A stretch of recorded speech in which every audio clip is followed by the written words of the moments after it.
This video is all about water and which kind of water is the healthiest water for you to drink. It's a very, very important topic.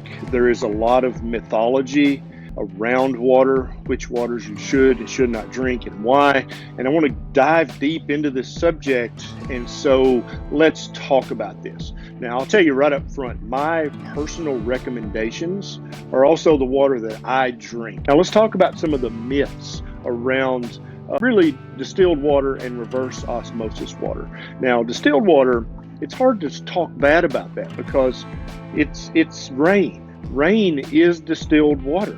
The sun on the ocean and the lakes and the streams causes evaporation of water molecules. They go up into the clouds and then they're rained down as distilled water. That's what rain is, or at least that's what it used to be. Now, in today's times, there's quite a bit of pollution perhaps in the atmosphere and the upper atmosphere, and so you worry a little bit about rainwater. Yeah, I think it's still fine, but you need to let it rain for 15 or 20 minutes and then start collecting the rainwater afterwards in very clean containers. And I think that's probably almost as good as distilled water in a glass container or distilled water that you produce in your own household.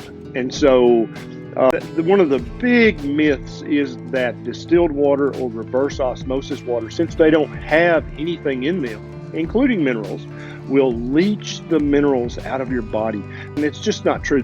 When you take a drink of distilled or reverse osmosis water in your mouth, swallow it into your esophagus, and by the time it hits your stomach, it's already been exposed to enough sodium and chloride that it's going to be completely saturated with these minerals. And so you don't have to worry about that. So that is a big myth. There's absolutely zero research showing that distilled or reverse osmosis water will leach or suck any minerals or vitamins or anything else for that matter out of your body. There's just no truth to that whatsoever.